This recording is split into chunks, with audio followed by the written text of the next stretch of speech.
right. Okay. I call to order the special meeting of the City of Aransas City Council, February 22nd, 2021 at 5:30 p.m. And we're going to go to presentations and proclamations. It is the first one is the update on winter freeze. We're having several people, mayor and council, report on what has been happening, what is happening, what has been happening, and how we handled the recent winter freeze. We'll start with Fernando, a lot of activity in his department because of the freeze. And then we're going to go to other people also, the police department, also the chamber. Fernando, let's go ahead and start with you. Okay, so as y'all know, it was pretty a quiet evening in the past couple of days. We ran some numbers, preliminary numbers to see where we were at with breaks and stuff. From the numbers I got today, we had about 185 private connections that had breaks. That's residential and commercial homes that had issues on their side. On the city side, we had a total of 9 breaks. 5 were 6-inch lines, 1 was an 8-inch, 1 12-inch, and then 2 2-inch. The majority of the big ones have been addressed. We got a couple of small leaks still that they're working on, but they're trying to get to those next because the big ones are already accomplished. It's just trying to get to those and getting the calls to turn waters back on. They've been helping the meter readers after hours. So that's where we're at. We were able to lift the water boil today.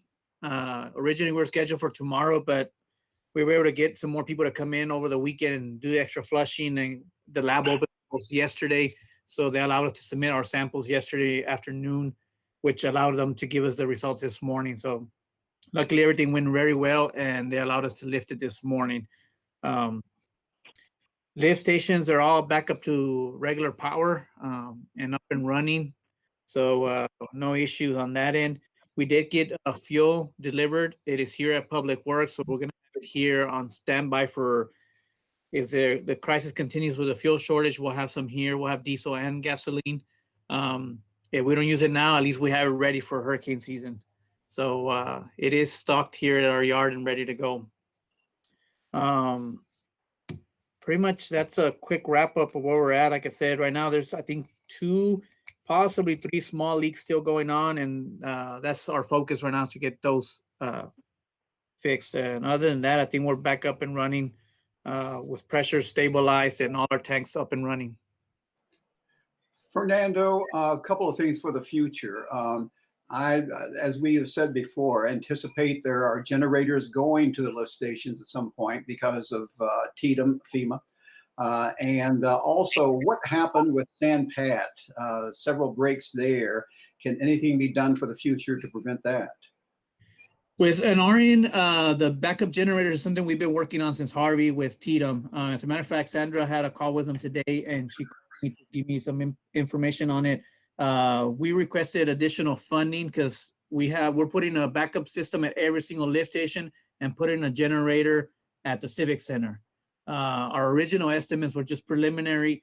So now that we've done the engineer design and all that stuff, the cost is higher than we anticipated. So we had to go back to get the extra funds. So we're submitting all the info they're requiring, and hopefully here soon they give us the approval so we can proceed with those. And with other event, it just shows that we really need these backup systems. It's so hard if we don't have anything. When we lose power, we lose everything in the system. On the Sampad side, I don't know if there's anything we can do on that end. I know we kept telling them we're not receiving the amounts of gallons that you're saying you're pushing to us, and it was back and forth until they finally found their leaks. Other than that, I don't know, since we don't own those lines and we don't have any control on them, it's hard for us to determine when they have the issues. We can just notify them when we see a concern on our side. And unfortunately, those 2 breaks that I had were on the line that feeds us in Rockport. So that's why we experienced the loss of water on our end. I have a question, Fernando. You just said that San Pat was telling you how much water they're pushing through to us, and we were telling them we weren't getting that water. Are they going to charge us for what they believe they pushed through to us, or how is that going to work? No, because we have a meter at our station, and whatever read through that, they charge us. So it's not what hits your yard, it's what enters our tank. So we're only getting billed for what went into the tank. Thank you. No problem. Anything else for Fernando? If not, before we go to the police, let's go to Sandra, because Fernando touched on some issues there that Sandra's dealing with on the money side related to all of this. And will we get reimbursed for some of this, Sandra? And what are some of the money issues we're facing because of the storm? Okay, so like Fernando said, I had a quick call with on the on the generator projects that were still pending from Hurricane Harvey. We had a call because the budget isn't sufficient enough to do the project as it's written. So we're going to do an amended budget. We're going to submit our new proposed budget to them.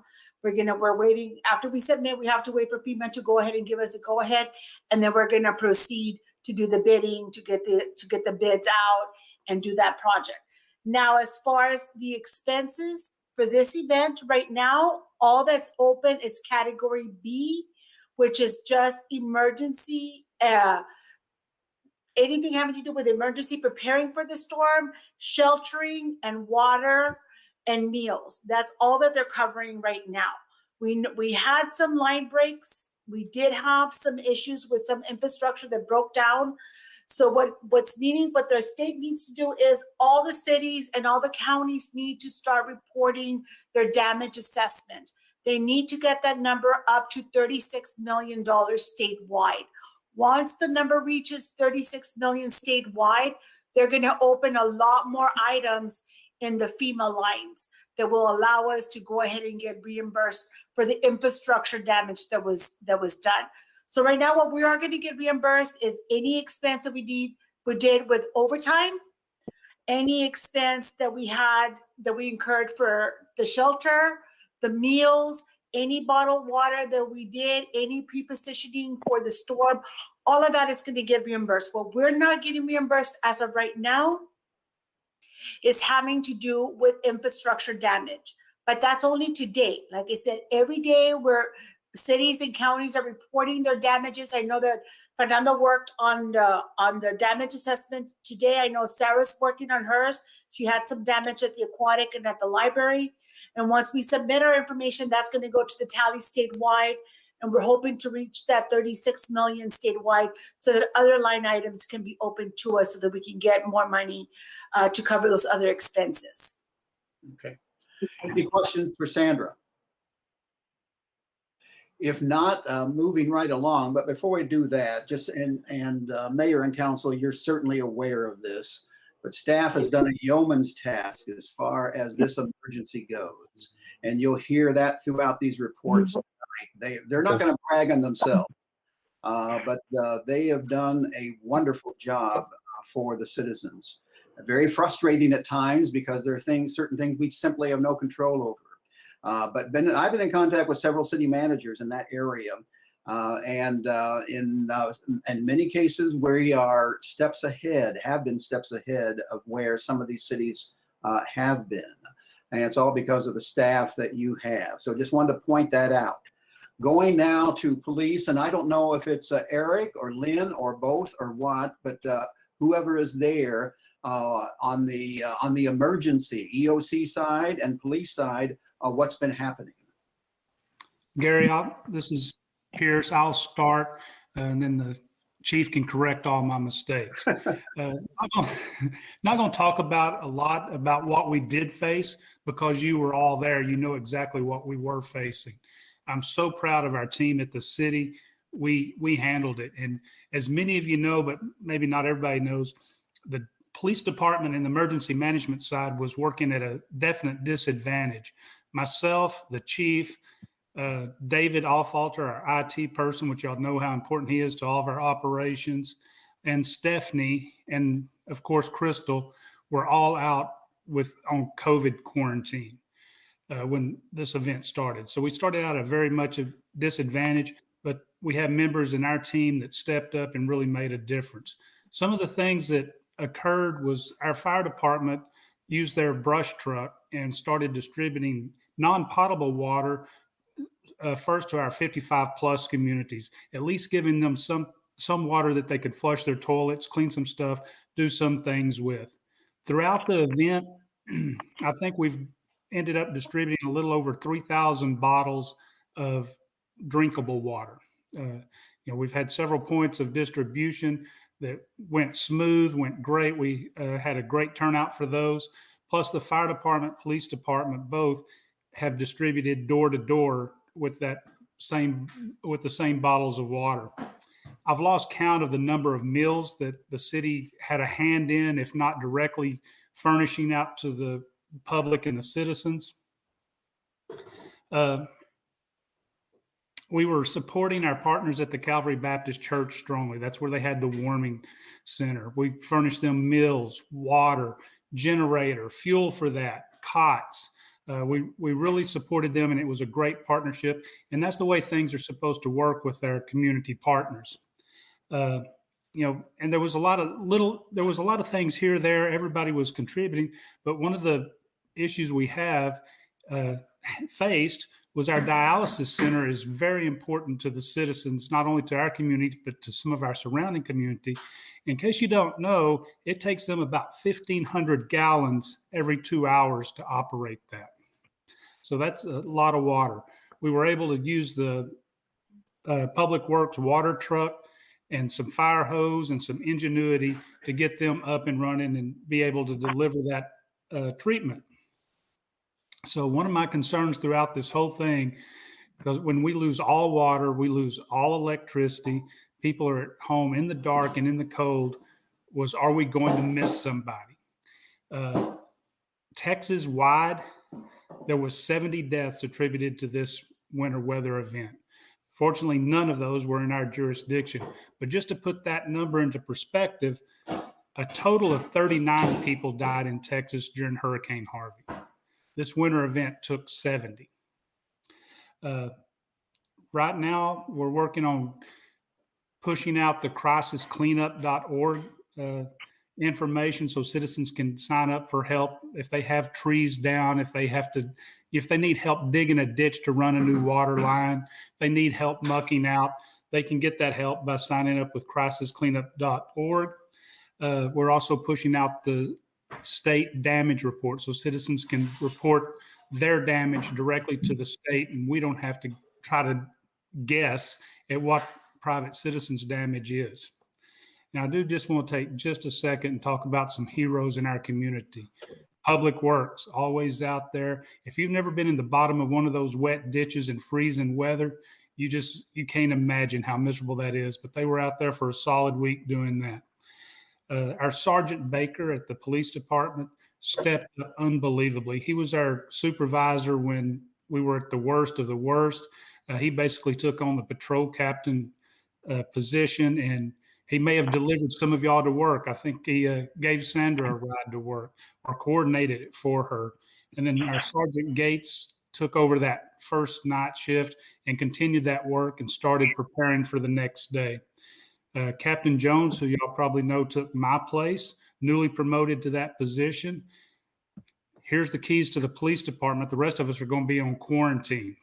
And he stepped up in one of the biggest emergencies this state has ever faced and just organized, handled, and did things just like nobody could have done it better. He was spot on. And of course, always our hero that won't ever take any credit is the chief. He's out there being that public information officer that helps us so much. That's one of the things that makes us so successful is we have that transparency. We're out there, we tell people what's going on. And it's not just our community that appreciates that. I get reports from all over the state that say we're the only ones that ever put out any timely information. And don't forget Rosemary and her crew at the chamber. Her connection with the private industry is so much better and so much quicker than anything I can possibly do. She had water on the way immediately. I finally got mine from the state yesterday afternoon. That's what we were distributing yesterday afternoon during that point of distribution. So all of them, whole team citywide, our mayor, council, y'all were out there. Fernando, Gary, all the way up there in Misery, still down here organizing things. It all went as well as it could have possibly gone, considering the hand we were dealt. One thing I want to add to what you just said there, and it's such an important point before we go to Eric. I think Eric's up next. And that is Eric acting as PIO, Public Information Officer. That's intentional. That is, we're trying to funnel everything through one source instead of having all these voices out there. And Eric does a tremendous job with that. But it's very important to be centralized as far as the information we get out. And him serving as a PIO and the Public Information Officer is intentional. And it helps us as far as being centralized and being organized. So appreciate that being brought up. That's a very important point. Eric, I think, are you there, Eric? Yeah, Gary, I'm there, and there's no way I can run second to that. Lynn covered it very well. And again, thank you, Lynn. I'm just a face, and I'm dealing the information and sharing the work, the hard work, and the feedback from what Fernando's crew, the volunteers, the mayor and the council, and everybody else. I just get that information out to the public. So very good report. And we do plan on doing an after event debriefing. We do that with all of our major situations.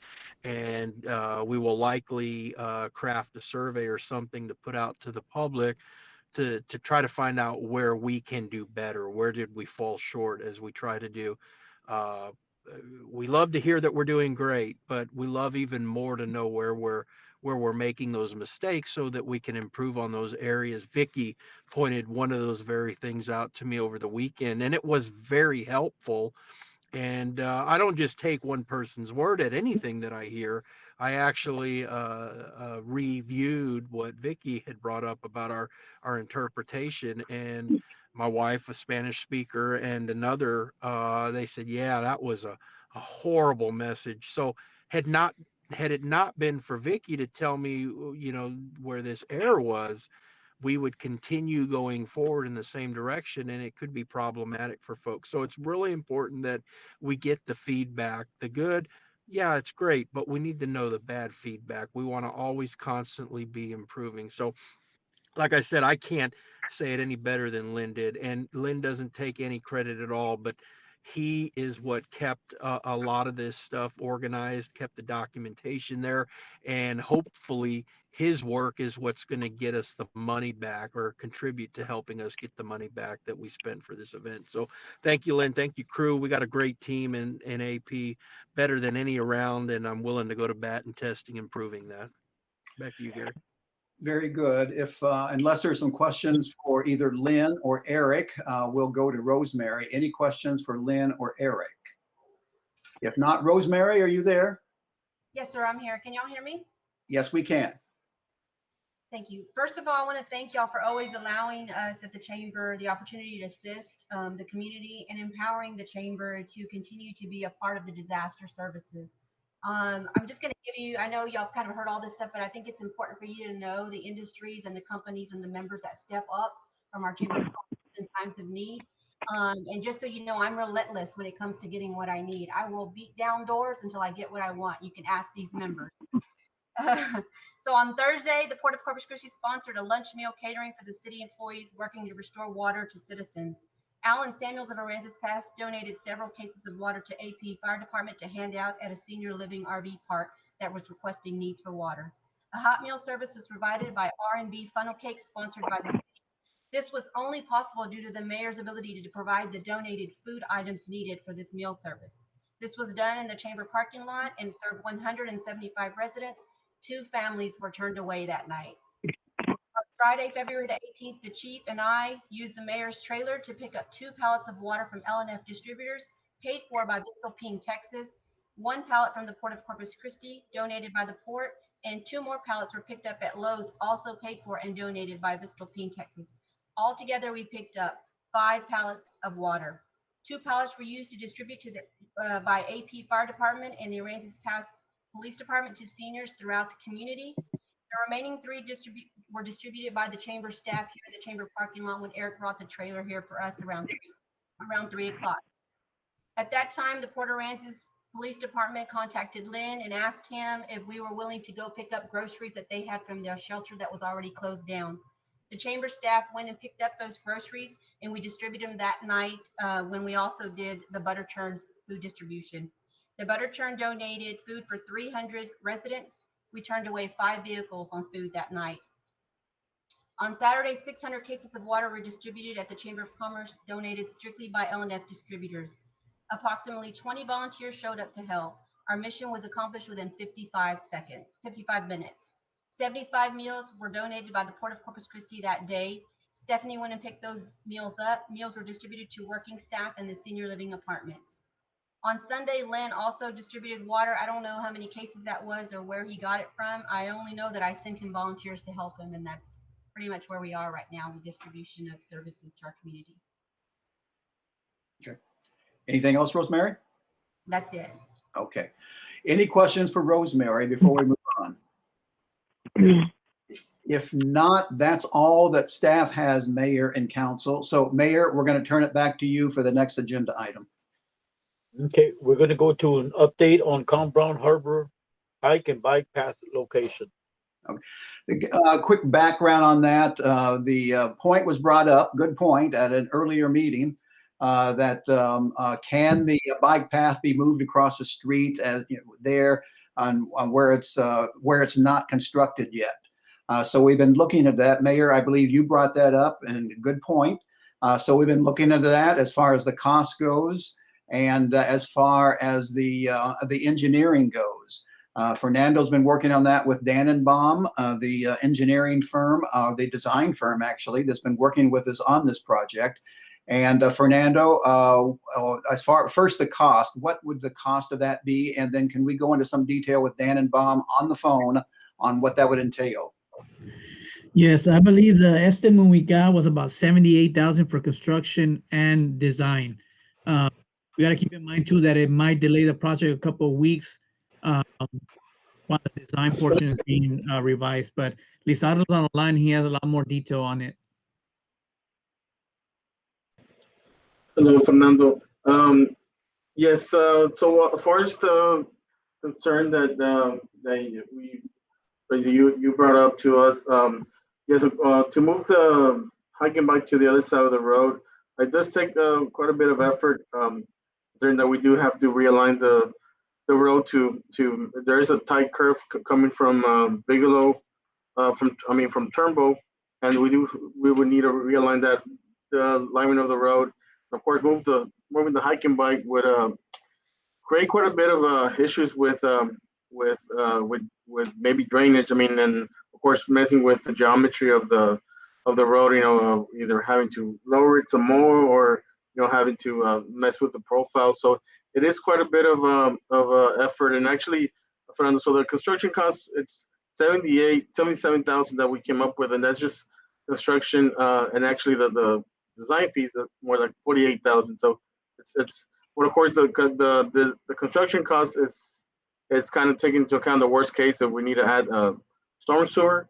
Considering, like I said, if the drainage doesn't work, we would have to add a curb inlets and then actual pipe to actually run all the water and make it work. To tie into the existing structures. If we can find one or not have to outfall to the find a new outfall to get that water through.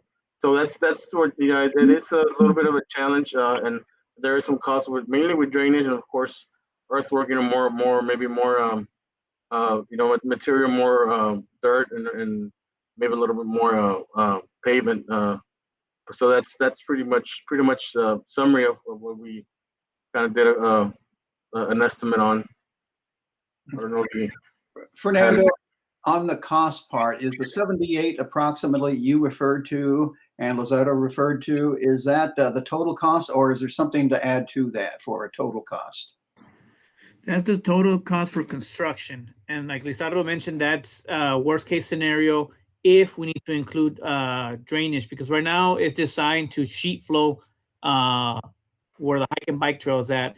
By adjusting stuff, if there's additional fields that need to be done on the profiles, it might entail having to put inlets to drain the water out. So the worst case scenario is including the storm drainage. If that is not needed, then that cuts the price for construction down.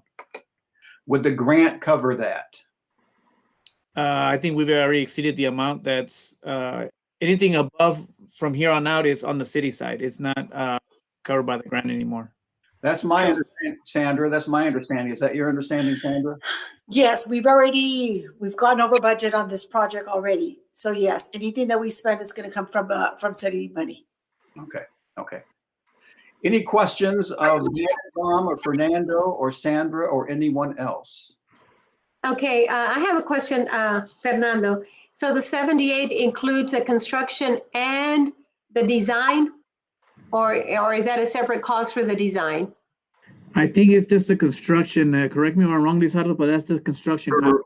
Correct. Yeah, that's just the construction, and like I said, the main cost is the storm sewer. If it includes the pipe, 18-inch pipe that we would need, and the inlets, which are pretty expensive. So that's the worst case for construction would be around 70-something thousand. Of course, it could be less, but it's it's kind of a worst case. And the design fee would be separate. Yeah, that's more like 48,000. Because it is quite a bit of design effort. It's almost a fourth or fifth of the project that you're kind of redesigning the roadway. Maybe moving some illumination posts too, and redesigning some of the illumination. And yeah, so it is quite a bit of effort. So we're looking probably about 130,000, more or less? Correct, yes. Or 120-something thousand, 128. I always estimate higher on that. Okay. Yes. Correct. I have a question. I know that I think Carrie pointed out at one of our meetings of residents that are driving over the curb to go into fishing like they normally do. Is there something that can be done about that, or something for a later meeting? But I just have a question on what's that going to do with the curbs that are already out there? Because I was out there, I think it was Saturday, and I noticed that there were vehicles parked on that other side that had driven over the curbs. I think that's an agenda item further down on this. Okay. Discuss. Okay, all right. Yes, it is. So some signs, right, Fernando, is something you could, but of course the signs might not really, I don't know how much people would actually obey the signs, but yeah. Okay. Anything else on this particular issue? Just want to point out the suggestion as far as looking at going to the other side of the road makes a lot of sense. A lot to that. Agree with that. But wanted to point out the issues that we would face if we were to do that, as far as the cost goes, as far as the engineering goes. But anyway, that's consequently wanted to present this discussion. Any other questions for anybody involved from the mayor and council or anybody else on this particular issue? Yeah, so I was just gonna say that's coming from the city. That's a lot of money that we really don't need to be spending right now. I mean, that's a big chunk of change. It would come from the city. That is correct. So any other comments or questions? It's been a good discussion. Yeah, well, now I got something to say. The only reason why I said something is because I was wondering why it wasn't in the initial drawings that was put up there for it to be on that side to see if it would have been covered in that manner. But apparently I see the reason why we went this way was because we had drainage problems to be able to put it on that side. I think if I understand correctly. Yes, that's correct. And also the water line runs on the other side too. So if we were to move the sidewalk to that side, then the water line could possibly end up under the sidewalk. Yeah, but that was my question. The reason why I had questioned it, why wasn't it on the other side? But I guess that question got answered. And also, because in my May, Fernando, it's also it's a path. It's all around the outside of the harbor. So it's you want that for safety matters too. You want that to stay on. You don't want to cross, make the bike and pedestrian cross, and then having to have another possible conflict. So it's another I guess reason to that it was done that way. Any other questions, comments on this issue? If not, Mayor, back to you again. Okay, now we're gonna open a public hearing for case number 2012-20, and a public hearing to consider granting a conditional use permit to Roxanne Ramos to allow a trailer to be placed onto lot 3 of block 456 so that her father may care for her grandparents.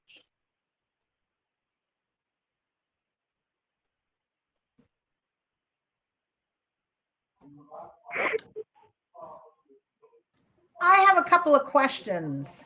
Yes. I was listening to the PNC meeting when they voted in favor of this.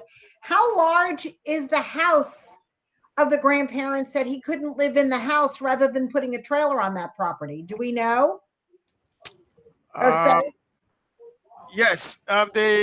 That house is a single family. Minimum size is 1,000 square feet. How many bedrooms? I don't know, but I guess applicant is online and they can answer that. Ramos, are you there? Aha. Can you answer the question? Your parents' home, how big and how many bedrooms? There's a couple of bedrooms, 2 bedrooms. And how big is the building? Their building? So what building talk about? Your The one we're parents, gonna get? no, your parents' home, where they live. It's a trailer. Oh, it's a mobile home, I'm pretty sure, sir. Yeah. On average, those homes has single family homes required should not be less than 1,000 square feet. Shh, Mama's on the phone, baby girl. So Did you hear me? is the parents' home a mobile home or a regular home, a 2-bedroom home? A mobile home. And you're looking to put a second mobile home on the property then? No, ma'am, it's a separate property. It is adjacent a lot to the side of that property lot. Yes, ma'am.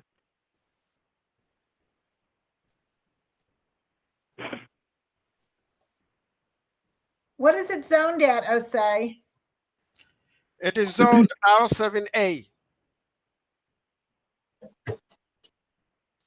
Could you tell us what that means? It is a single family residential zone, minimum lot size 7,000 square feet, and it allows for only stick-built homes, and manufactured homes and RVs are not allowed. That is why they are applying for a conditional use permit for this application.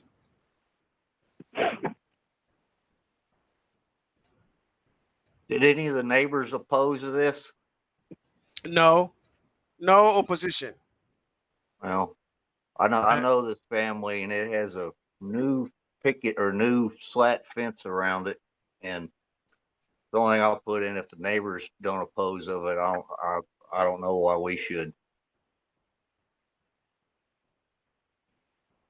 Yep, I agree if the neighbors haven't opposed.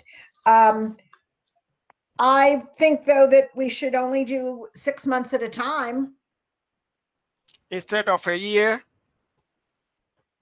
That's what we've been doing for most of the other conditional use permits. The last couple we've only done for 6 months at a time.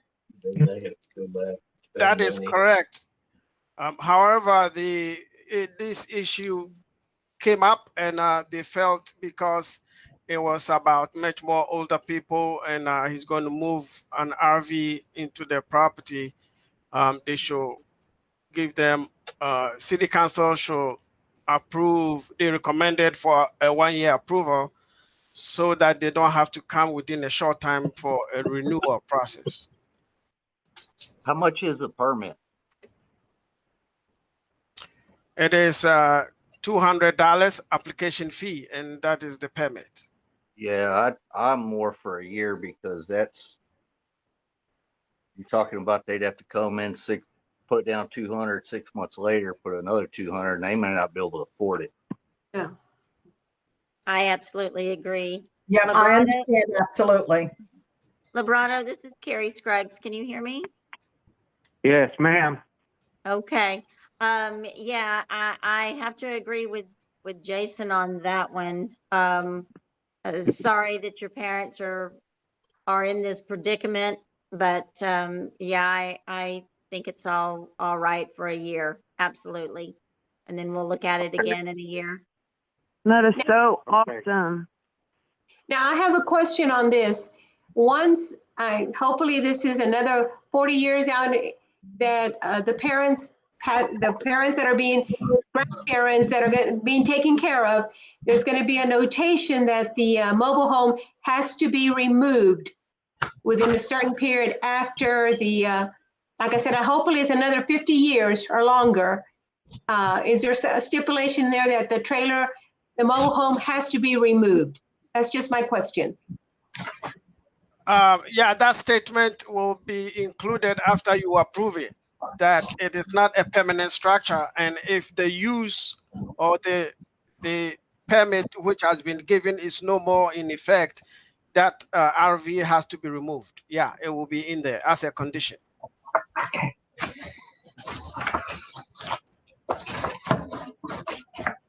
That was my only question that I had. Okay.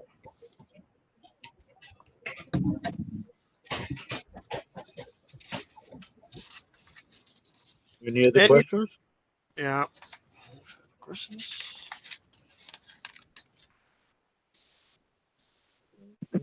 So are we ready to close this public hearing? I think so.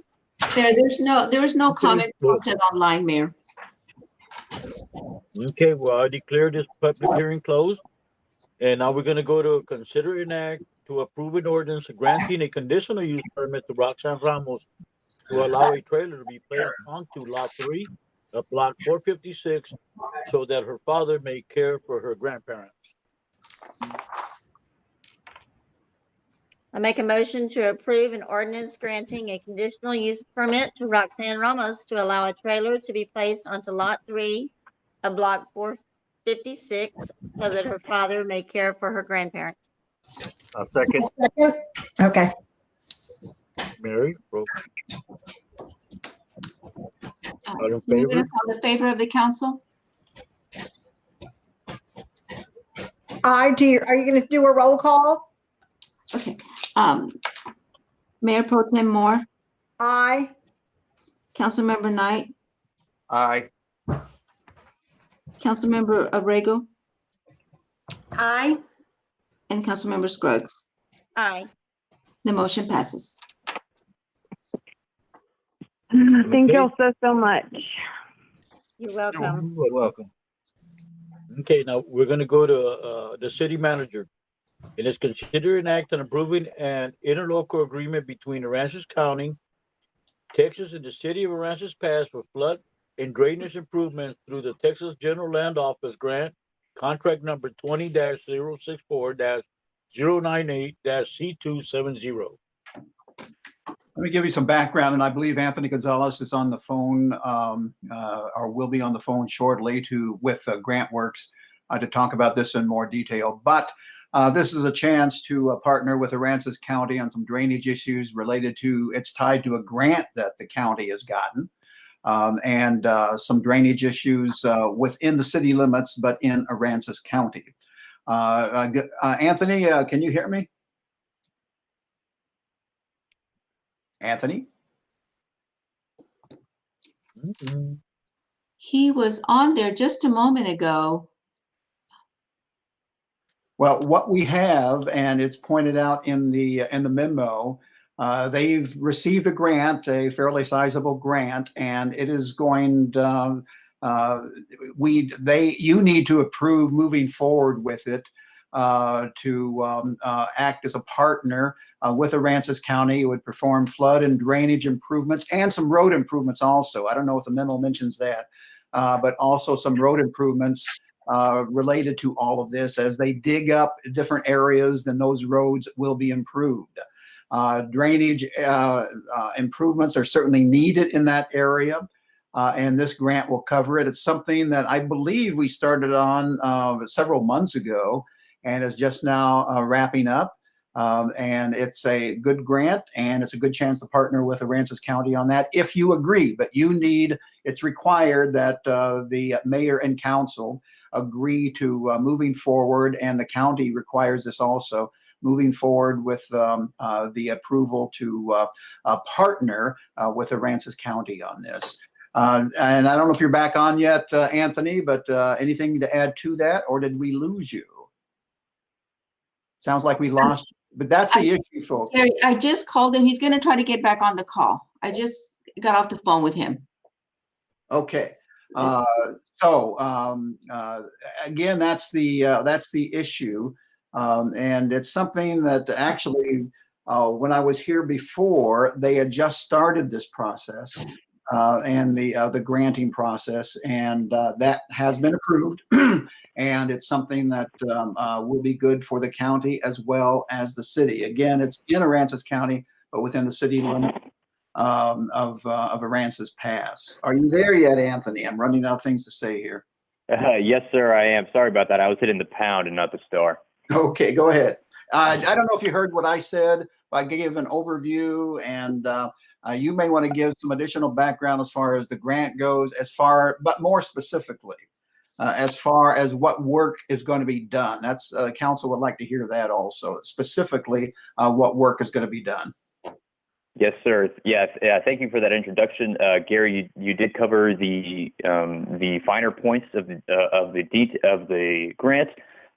This is a GLO funded, General Land Office funded grant project that the county is working on.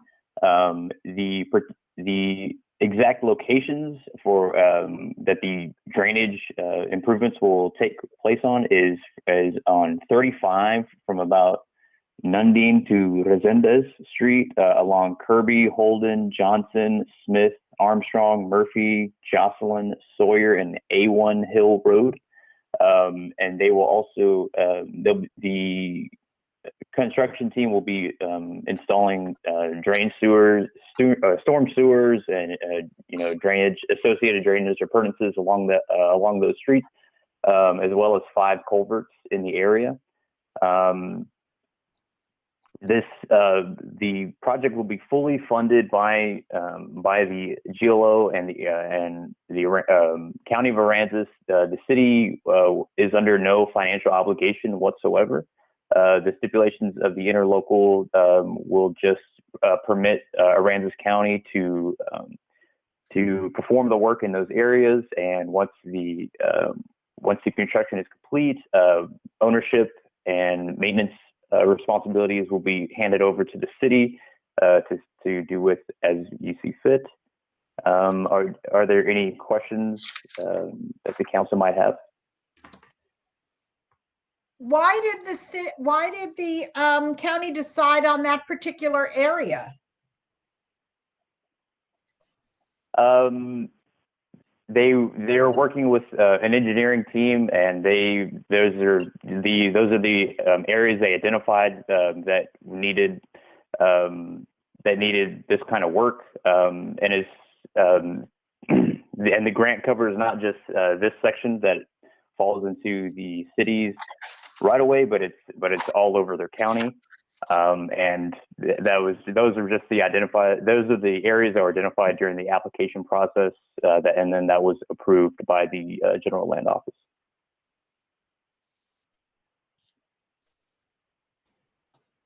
Okay. So, Mayor, I guess that's the end of the discussion on this. We'll turn it back to you for any action then.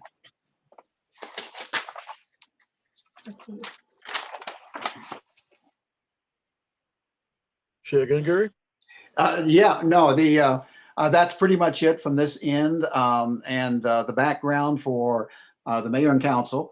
So nothing more at this end if you want to take it back and see if kind of act.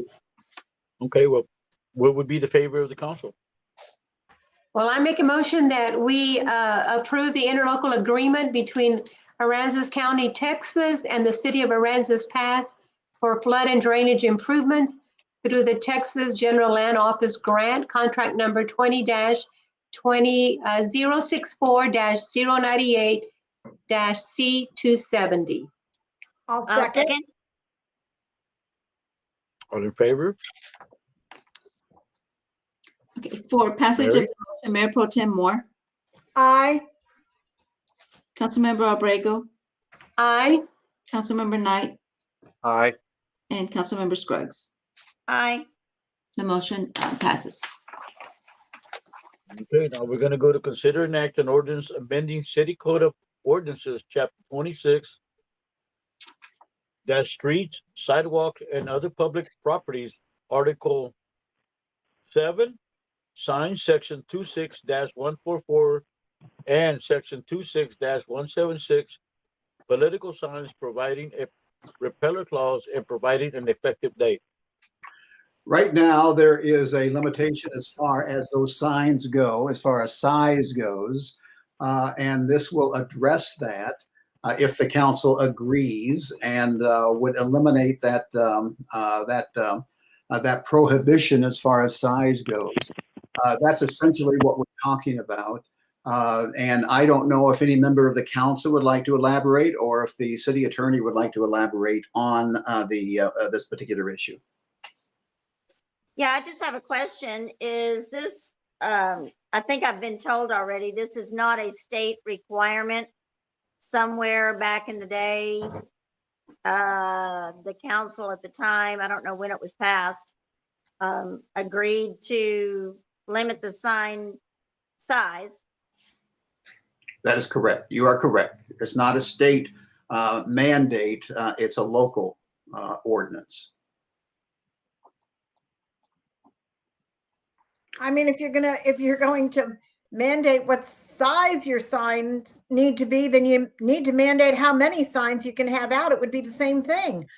I don't understand why this sign ordinance was put into effect. I just don't understand it. And I think at that particular time, whenever it was passed, we did have a digital sign at that particular time, and never thought we would get one in Aransas Pass. Possibly is what I'm thinking. Okay. I'm just trying to figure out why it's wanting to be changed almost right in the middle of an election cycle. I can tell you that if I had known there was a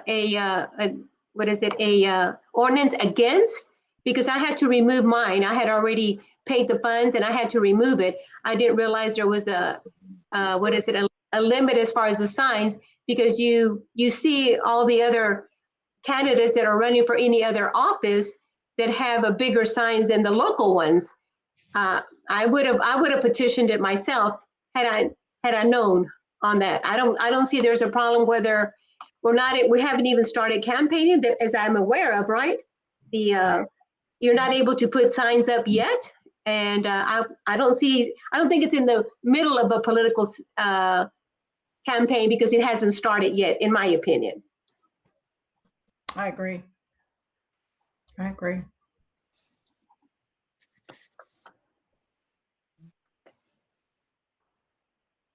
Any other questions?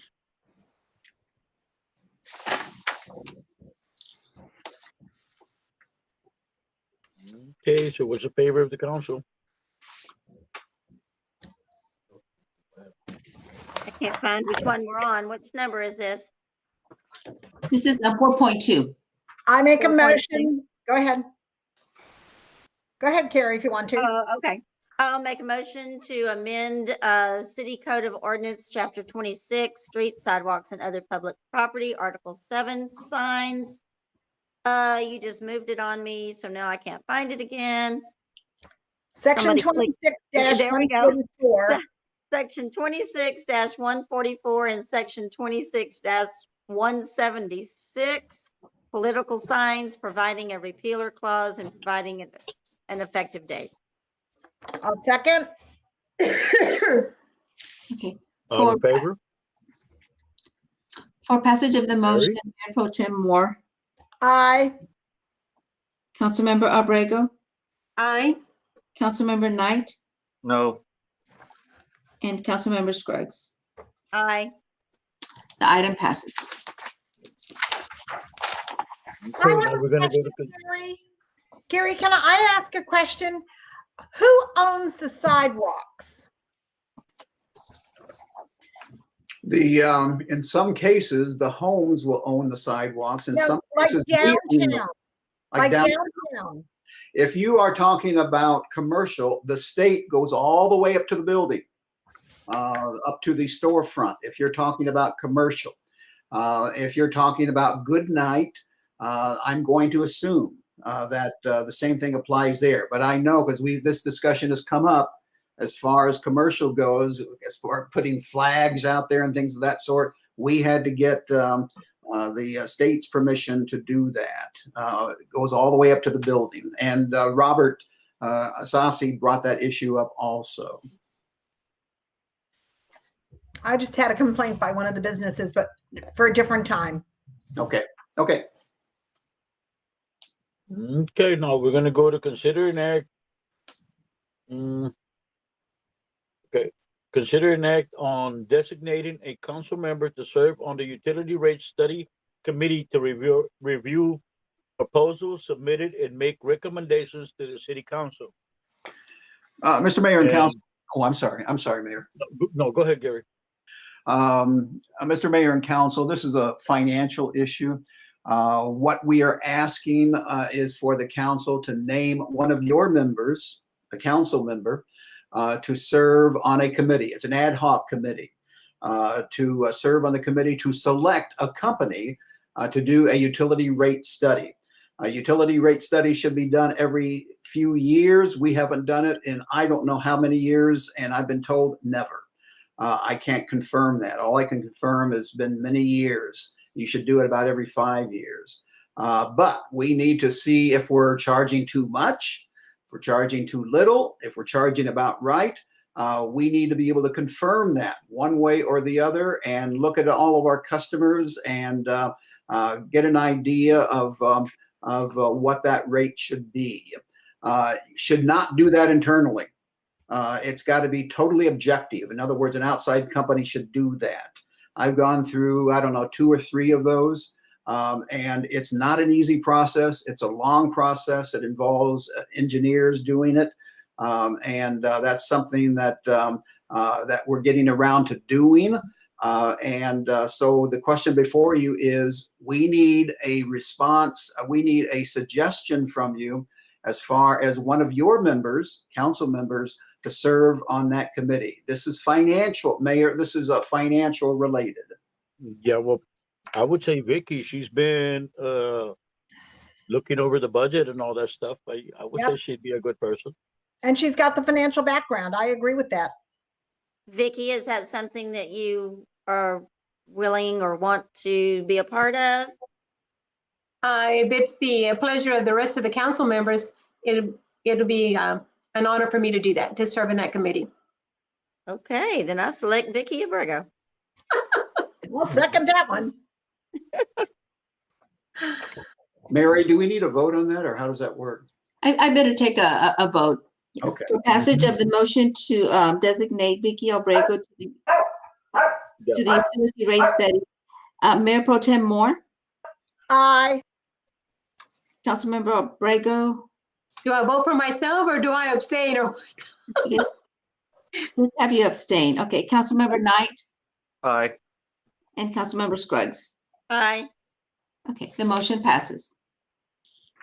Okay, now we're gonna go to consider, discuss, and take action to approve ordinance number 2021-4338, an emergency ordinance of the city of Aransas Pass, Texas, extending a local state of disaster declaration due to a public health and safety emergency known as severe winter weather. And this came up during possibly, we were anticipating this could possibly come up during the recent winter freeze. Roxanne, if you're there, if you can talk about the need for doing this, it's pretty much to protect the city. It's the same thing we did for COVID. We were in a disaster. The mayor declared the disaster. Under the local government code, the mayor has the authority to declare the disaster for only 7 days. And then after that, it's got to be approved by the council for a continued extension. And so that's what we're asking for, a continued extension. We anticipate that this is also going to be a requirement when it comes to any future federal or state funding for reimbursement for city expenses during this winter severe storm event.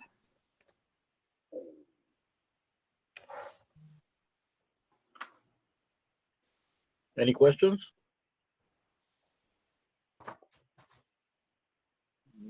Okay, so what's the favor of the council?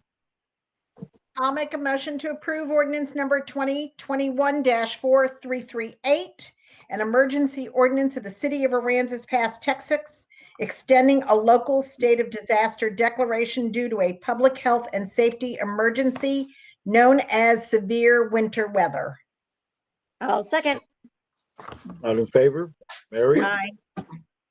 Okay. For passage of the motion, Mayor Pro Tem Moore, Aye. Councilmember Abrego, Aye. Councilmember Knight, Aye.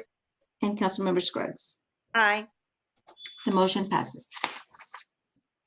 Okay, now we're gonna go consider, discuss, and take action to approve ordinance number 2021-4339, removing the operation of competitive bidding requirements of the applicable competitive bidding procedures of the city of Aransas Pass, Texas during the declared state of emergency, making various findings and provisions related to the subject and providing an effective date.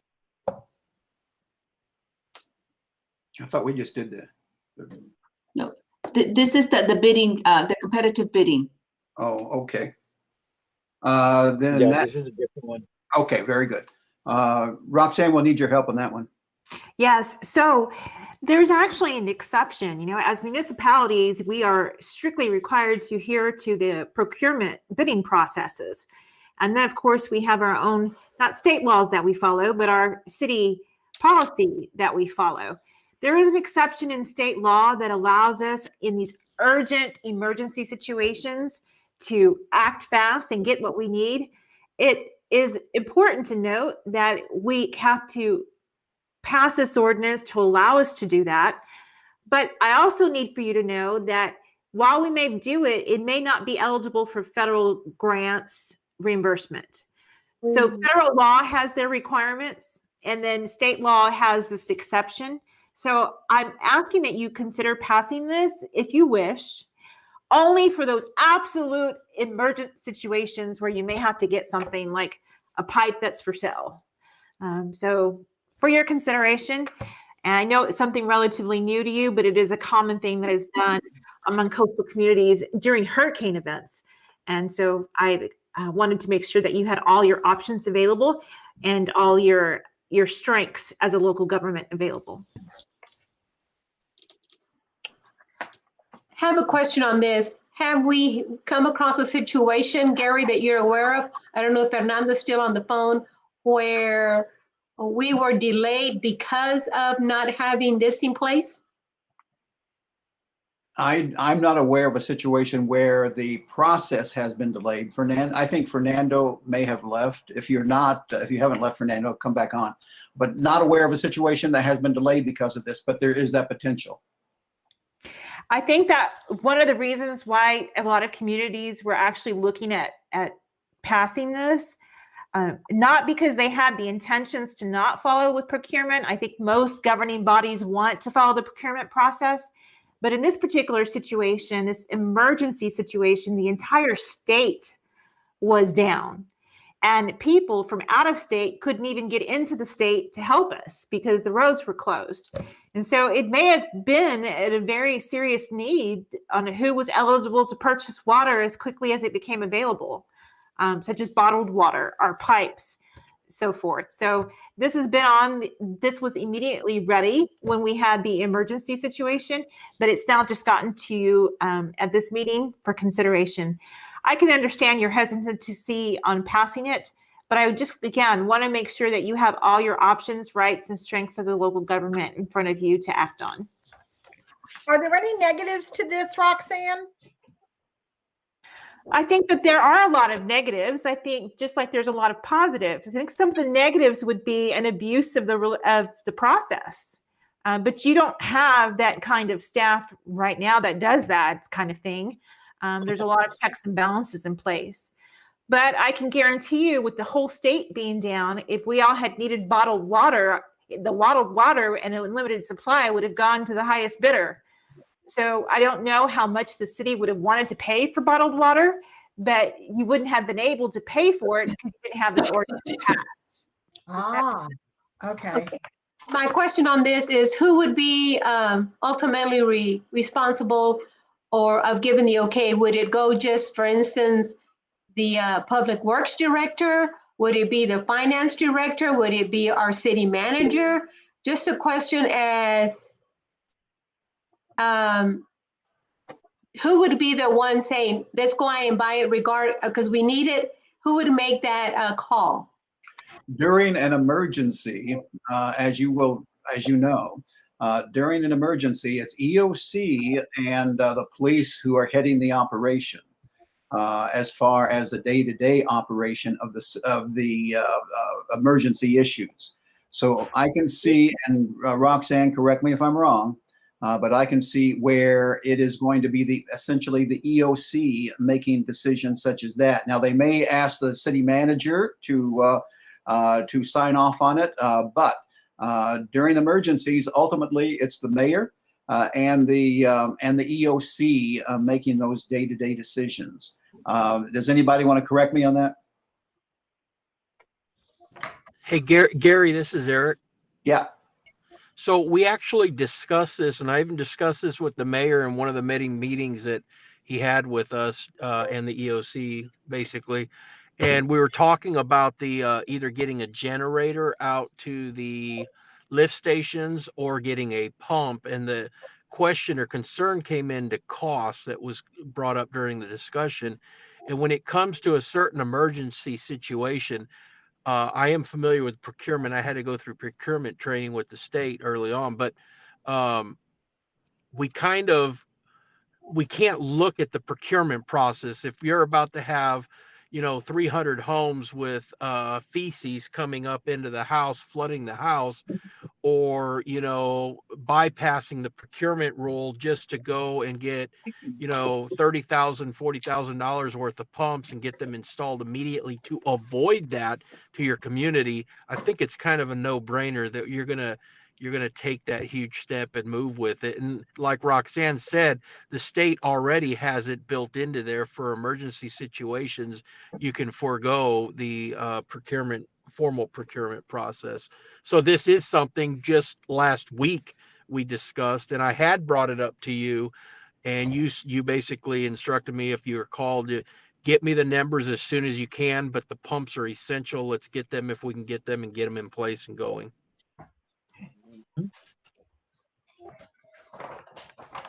Well, I feel confident in our city department heads and our mayor. I feel very confident that we are transparent and there would be no abuse of this from the current council, of course. I agree. Right. That's just my is there something that we, I agree that we need it, but I just want them looking at, say, 10 years from now, 20 years from now, who's going to be in place. That's what I'm looking at. And I kind of think, I like it. And I think maybe the city manager should sign off on it just for that reason, what you said, Vicki. And that's just my concern. I'm for it, but I just want to make sure that we have at least something in place. And like Gary, Chief said that he consulted with Gary and he said, if we need it, let's do it. And I think if we give the pass this, and like you said, Jason, just have the city manager sign off on it. So there is a time limitation on this. Okay. I think that it was good for only 7 consecutive days from today's date. Because 2 or 3 weeks from now, it's not going to be an emergency anymore. It's planning, right, of the winter storm. So this is only for the winter storm event, and it only lasts for the next 7 days. During a declared disaster, correct, Roxanne? Correct. But Okay. even though the declared disaster may last longer for funding reasons, this specifically is only for the next 7 days. Okay. So we would have to do another one of these during hurricane season should we have a national disaster again? Correct. Okay, so this is just for this event. Okay, Okay. that makes better Right sense. now, right now. Exactly. Right, and it's not on there like from today to from 100 years, right? Okay. So it's only 7 calendar days. If you look at the ordinance, it's in paragraph number 2. It's only from 7 calendar days from today's date. So why would we need it today for the next 7 days? I'm not quite sure why we'd need it now. We needed it like last Monday. Yeah. Last week. Yeah, so it was ready last week. We just didn't have a city council meeting. okay. Well, I think this is a great idea. Too bad Fernando's not on the line. I think Eric is.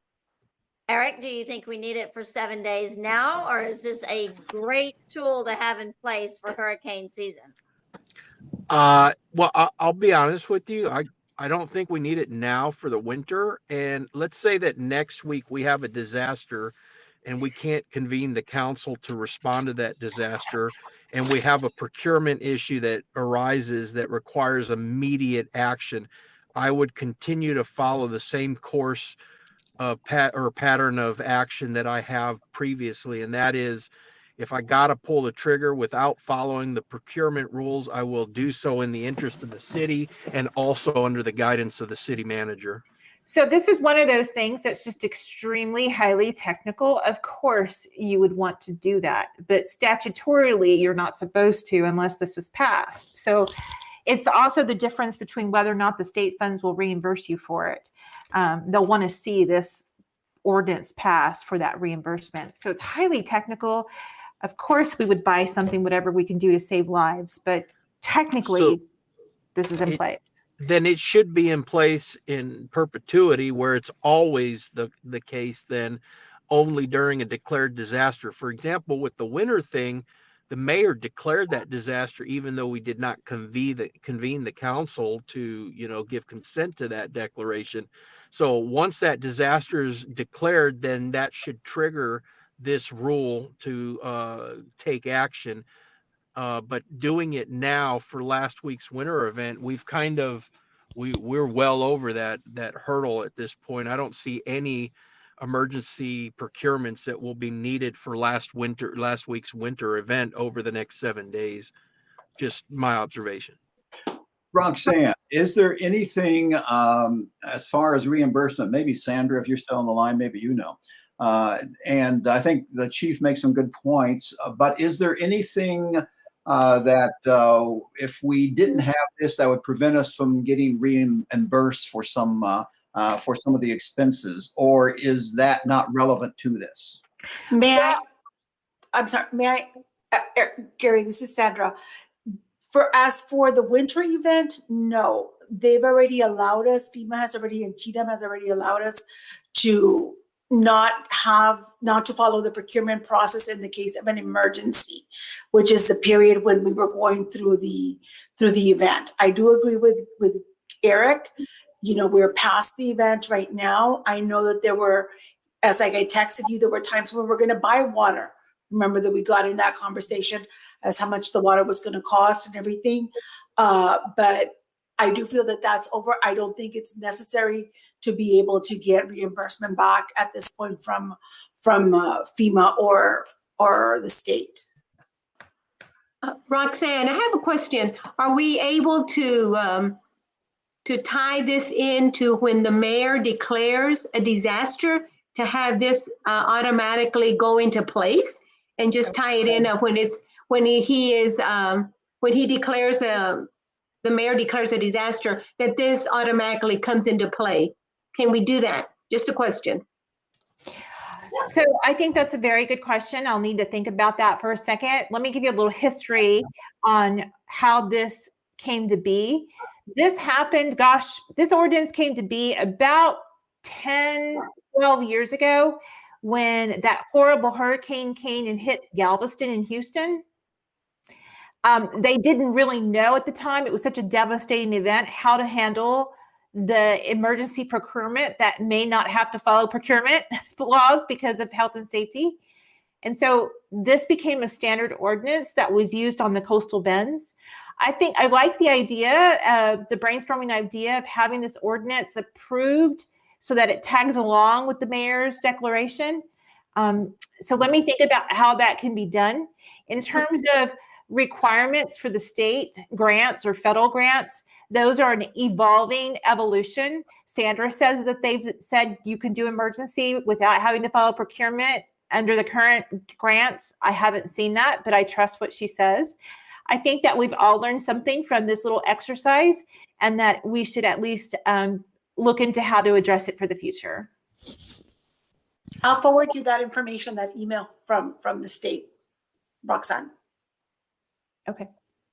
So what are we saying? Are we saying we're going to table this until you get a chance to look at that and see if we talk to the mayor's declaration? Is that what we're saying?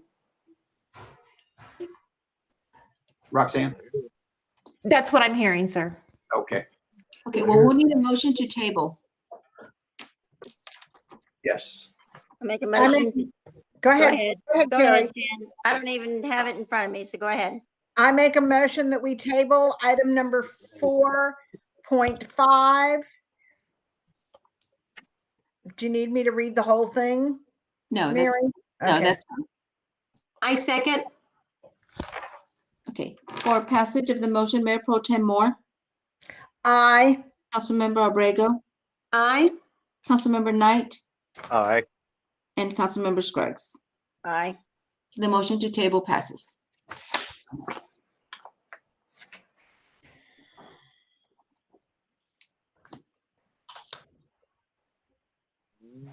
Okay, now we're gonna go to public safety, which is racial profiling report. Eric? Yeah, Mayor and Council, and this was on an earlier agenda, but I had to leave. I was ill or felt ill at that time, but it had to come back to you again. I have to present this report to you, and you have to basically acknowledge it in minutes that you've received it. In a summary of this long report, which will just continue to get longer as the issue apparently through political means gets worse, basically meets all the legal requirements under state law. We are reporting the statistics as required by law. Our policy meets state and federal law. We do regular independent analysis and reviews of our data to make sure that the data is accurate and valid. You might have seen recently in some news reports where even the state peace officer licensing board now is under attack because apparently they haven't been following the rules as they govern over police agencies. But I'm blessed that we have Dr. Del Carmen in his service, and we have remained compliant for my entire tenure within the city, and no issues are reported, no racial profiling complaints over the last year, and no incidences of use of force that meet the criteria that would cast negative light on disparagingly using use of force based on race, sex, gender, sexual orientation, and the like. So good report, clean bill of health. You've received that report. Now I've met my annual statutory responsibility. Okay. I'll take Any questions or anything.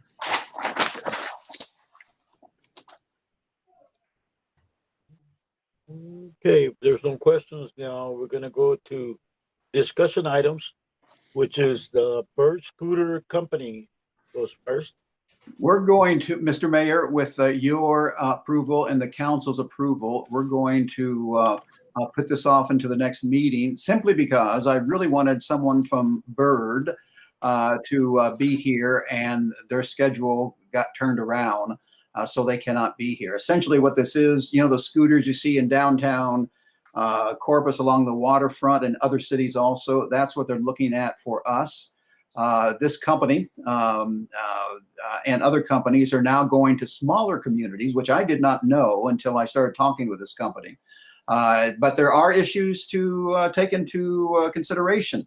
And we would go into some discussion with that, some of those issues, but not tonight, simply because he is not here.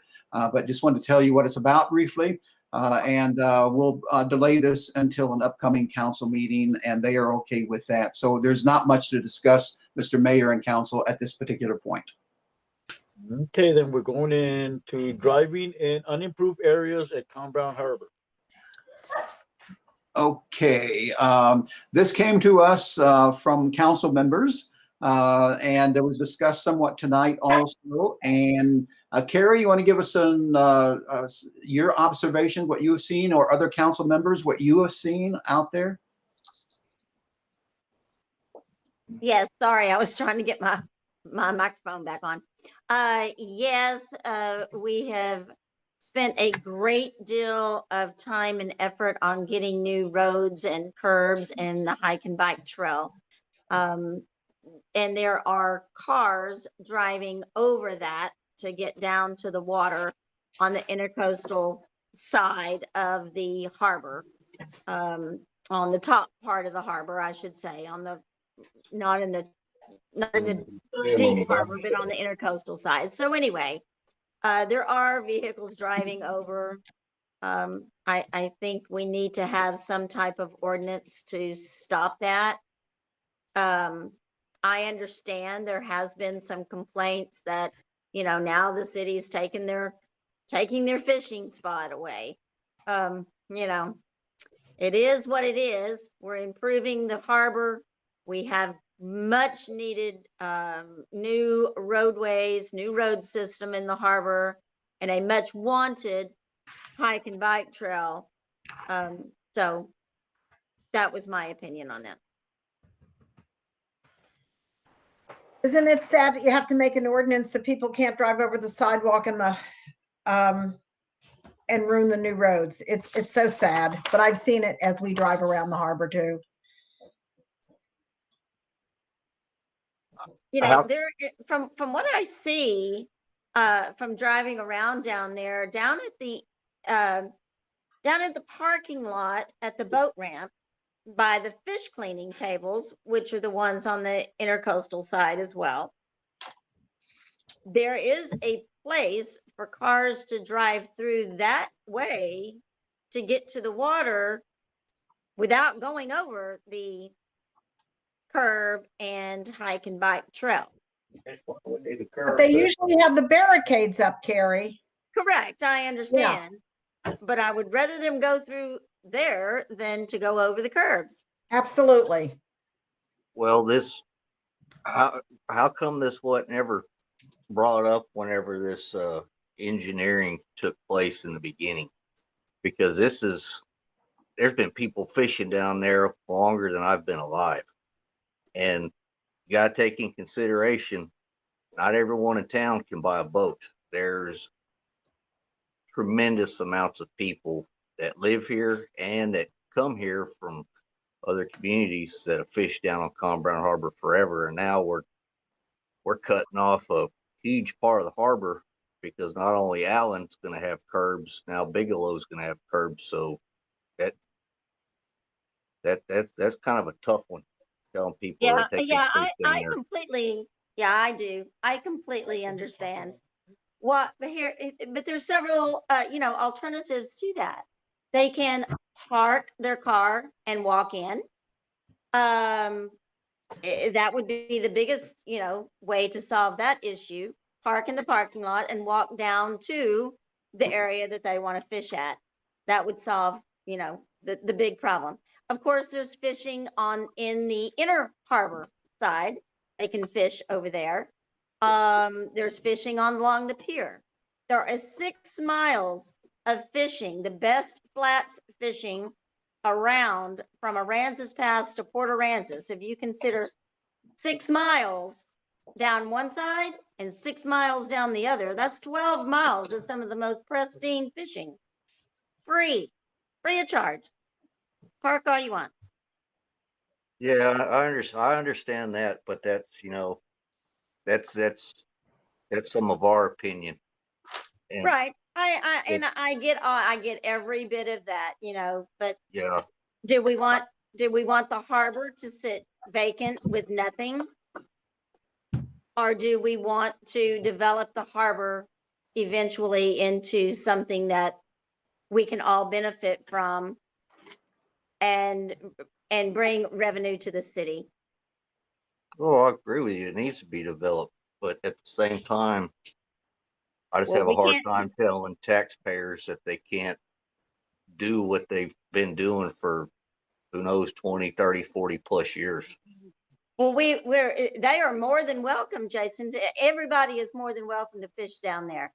They can line up by the hundreds and fish on that intercoastal, park in the parking lot, walk to their spot. Yeah, no, I agree with you. I think we need to get better ideas on how to handle this, because putting the fish into a stop down there, Well, now's the time for discussion. Do you have a better idea?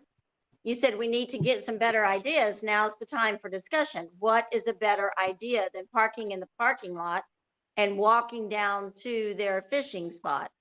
well, yeah, it's like I said, it sounds good with some of us, but a lot of those people park down there because they don't want to have to walk back and forth to their cars. I mean, it could be a 60, 70-year-old couple down there with a grandkid, and they're not going to want to walk 100 yards, 500 yards back and forth to their car if they got to get something going back down to their fishing spot. Is Fernando still on this call? I don't think so. I think he is gone. I wonder why that other road is closed off, why they have it barricaded. We will look into that. This is a good discussion item, and have come up with a couple of thoughts on how to address this. If you'll give us a little time, and we'll get with Dannenbaum also to see, because I can see, maybe I'm way off when I say this, I can see how this can possibly be addressed at little cost. Now watch, I may have to eat those words. But I'd like to look into this further. It is a good discussion. And let me get back with you folks very soon here after we get with Dannenbaum, and I will get with Fernando on this, and then we'll come back to you. So Gary, Mayor, may I? Yes. There is a section in the Texas Transportation Code that prohibits a person from driving a motor vehicle on a sidewalk or a hike and bike trail. So there already is state law that prohibits that. I'm not quite sure if I'm understanding the problem, but there is state law. And for the chief, that's section 545.422. What I think some of them are saying, Roxanne, is I know when I'm out there, I see cars. They used to be able to park along the water, and that's where they're going. They're crossing the trail to get to the water. Right. Carrie is saying park in the parking lot and walk is a good idea. Or is there a way to make it somewhat easier? That's what I want to, even more easy. That's what I want to look into. Carrie's idea is good. Is there a way to add to that? That's what I want to get with Dannenbaum with, and Fernando also. The point is a good point, because I think what you're saying, Jason, is that they can't easily go to the water without making those crossovers at this point, and they've been going to the water in the past. Yes. So yes. That's it. And like the parking at the parking lot I was getting at, then, there's people, I'm young, I could handle it, but there may be 60, 70-year-old couple down there with some grandkids, and they're going to have trouble walking back and forth from their favorite fishing spot to a car. I'd like to look into keeping it the way it's been going for years. We can't make any promises, of course, but we can look into that and see what our options are, if any, and we will come back to you. It is a good discussion point. Now, Jason, careful when you say 60, 70, okay? 220. You're stepping on some toes there. Mr. Mayor, that's what we'll do. We will, I'll come back to you, Mr. Mayor, and the council after talking with the parties I referred to. Okay, now we're gonna go to signage at Lighthouse Lakes. Same thing. Council came up with the possible need for this. I saw Chuck on the line also, and whomever, Carrie or Jan or Vicky or the mayor or Jason, whomever. Do you want to comment on this? Well, I'll go first. Of course, I brought it up first. And we had this at a workshop some time back. It was a discussion item with the amount of traffic, boat-wise, pleasure boat, fishing boat, shrimp boats, work boats, that are now, not now, but they have steadily been increasing over the years. And there is a lot of traffic in what we call the shrimp boat channel. And at the area of the Lighthouse Lakes Improved Park, we have wade fishermen, we have kayakers, we have swimmers. And in light of recent deaths, not necessarily in that area, I think that, yeah, there was a kayak death. I have to take it back. I think it would be a great idea to put up large billboard type signs on each side of the channel, on the inland park side where the cars park, and across the other side of the channel, for caution, alert, some type of large sign, big letters, caution, swimmers, kayakers, some type of signage. They have to be lit signs because the boaters go out at all hours and so do kayakers. And there's no lighting there. There are solar powered lights. And Albert Flores, we're going to be on this call, and I don't know if they are, because they had given some really good ideas to that also about putting lighting at that parking lot there, because he said it's very dark, and I'm just surprised that Dana isn't on. I am here. I'm on the call. I don't know whether you're allowing public comment on this or discussion, or yes, you are. What's the Roxanne will have to weigh in. Yes, you are. You're allowed to give your comment. Yeah. So yeah, and I think Albert's on the call too. We appeared before you guys a few months back when it was the no wake zone proposal. You guys just mentioned lighting at the park or lighting on the signs. That park, for what it is, a great place for people fishing, like you said, wade fishing and swimming and everything, is completely dark. When it's dark, it's very dark out there, and there's some transients up and down that causeway, and I can't imagine that there hasn't been a problem yet, but you would never see someone coming up on you if you're using that park to launch your boat or wade fish before sunrise or after sunset. You're just not going to see someone coming up on you.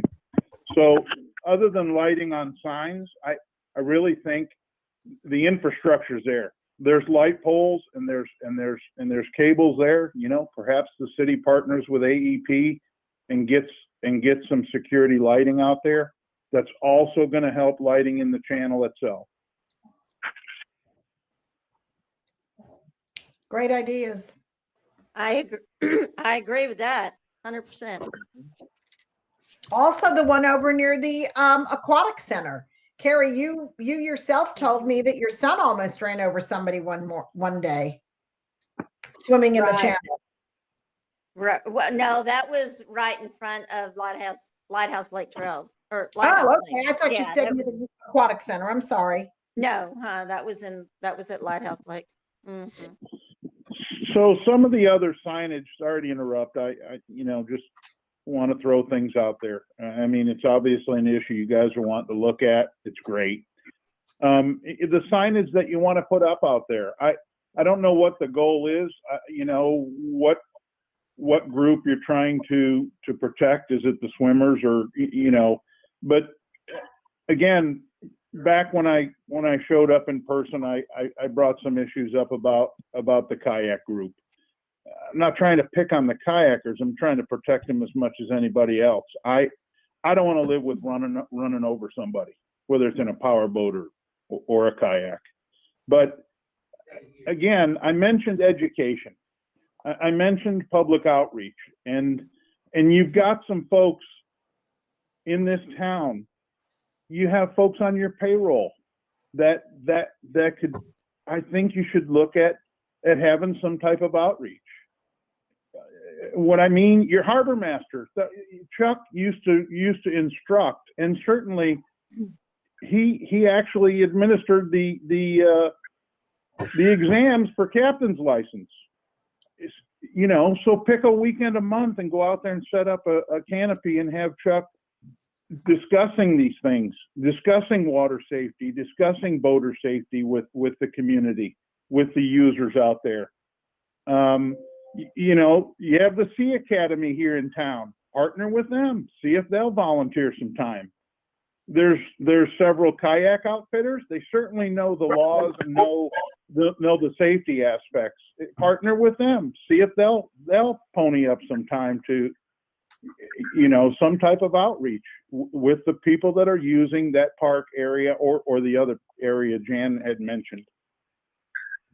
Well, my thought to that is those are all great ideas for locals, for people coming from out of town.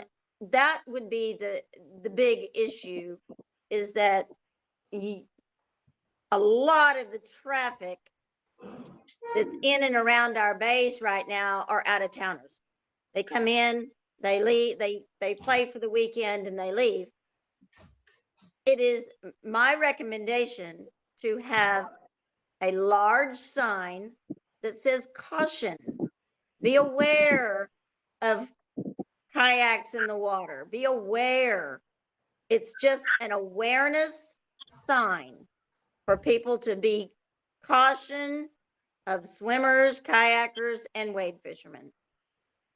I think it's the first step in the city's responsibility of safety to our visitors and to our people using the water. Carrie, if it's not a lit sign, they're not going to see it. They go out at early hours of the morning and it's dark, they're not going to see it. Yes, ma'am. And we just discussed how we could get lighting out there. Right. And there are, it's a possibility to get lighting out there. And two, there are solar lights. I think it's also a great idea what he brought up as far as having Chuck go out there, especially, for the people that are there, just to have some instruction, at least starting out with at least once a month or every other weekend or some, while this is our harbor master doing that, being out there at least the beginning, summer is beginning, spring break's going to come, would be great for him to go out there. That's a good suggestion there. I agree. If I may, members of council, this is Albert Flores. Sure. No, I agree. There needs, some signage would be it's a great idea. And maybe sitting down as a workshop or work group with some different people to sit and see what exactly you want to put on that signage to educate people. Parks and Wildlife puts up signs at the boat ramp that gives you what the laws are and what equipment you need. And I think kind of on that same platform, putting up some type of sign so that, we have a ton of people coming in. And this way they at least, yes, there's a caution, there's beware on both ends, that a sign can also be put in at the boat ramps where motorboats also maybe educate them more, a little more caution. But I think you probably need to get together some type of workshop to see what exactly, how much does the city want to own as far as educating your user group. And and I think that needs some discussion. If you want to, it's a city limit. Do you want to pass an ordinance? They have to put a flag on their boat. It's not a state law. A kayak, so it can be seen. Do you want to pass an ordinance where there's no loitering in the channel? Where for kayaks it's a cross only. That kind of thing. So like I said, there's different ideas that I think need to be shared by different groups. And it's something where, I'm sure you have ideas. You've got people, in the kayak, the boating industry, people around, we've got, we can get ideas from other game wards in the area, Coast Guard, from Chuck, and some different things to help put together what you want on that sign so that you're not having to change the sign again. If I can just throw that out there. So I think definitely a sign with educating the public is a good idea. Maybe having some little, like Dana said, someone out there once in a while. I mean, the Coast Guard Auxiliary used to do some, they still do different checks at the boat ramps where they're, educating people. So there's lots of little different avenues. I think it just requires some more discussion so that we can keep people safer.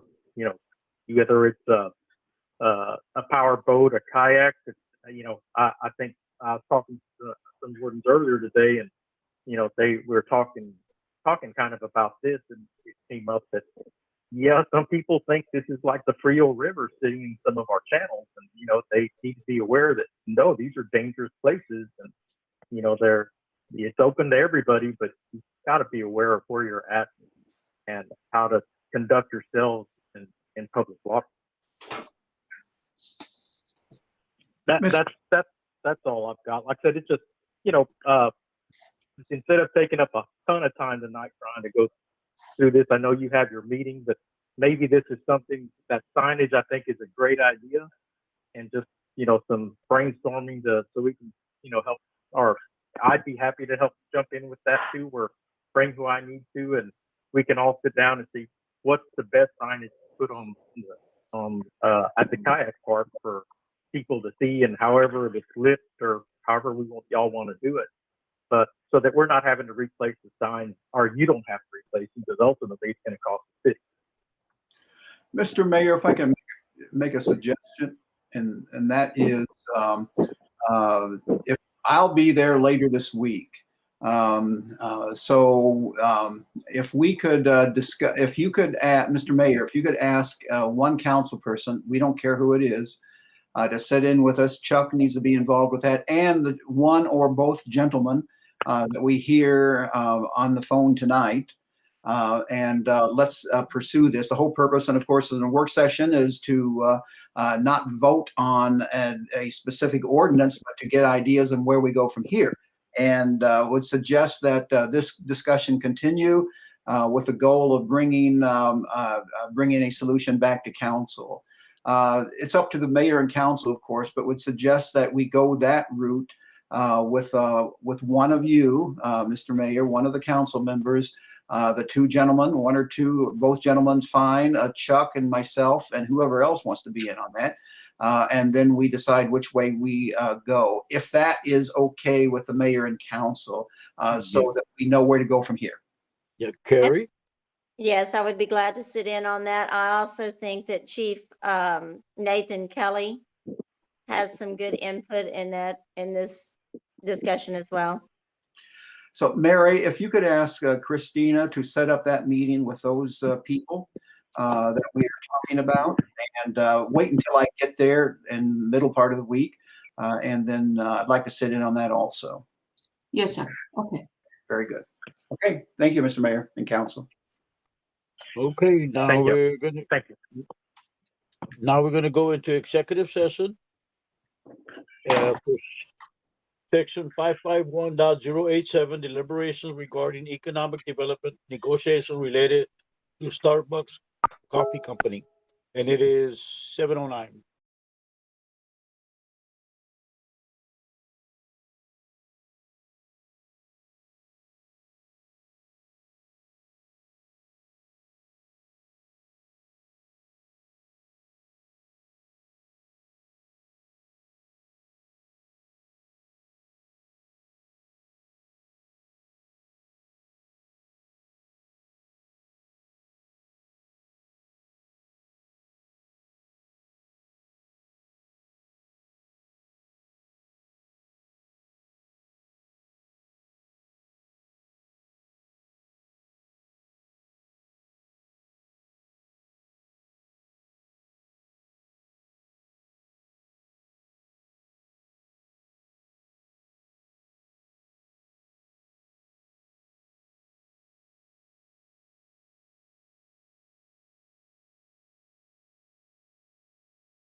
Mary, Seth just joined.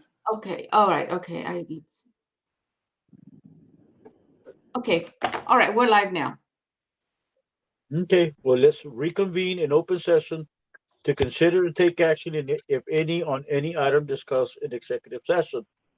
And we're gonna go to consider, discuss, and act to approve resolution number 2021-963 to authorize the creation of the Chapter 380 Economic Development Program to be known as Starbucks, and the negotiation and execution of the Chapter 380 Economic Development Agreement between the City of Aransas, Texas, and SEIS-0HAP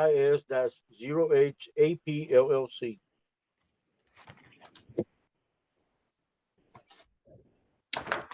I'll make a motion that we approve resolution number 2021-963 to authorize the creation of the Chapter 380 Economic Development Program to be known as Starbucks, and the negotiation and execution of the Chapter 380 Economic Development Agreement between the City of Aransas Pass, Texas, and SEIS-OHAP LLC. I second. All in favor, Mary? For passage of the motion, Mayor Pro Tem Moore, Aye. Councilmember Abrego, Aye. Councilmember Knight, Aye. and Councilmember Scruggs. Aye. The motion passes. Okay. Favorite words? Make a motion to adjourn. Go ahead, Vicki. Make a motion to adjourn. I'll second. All in favor? Aye. Aye. Y'all have a good night.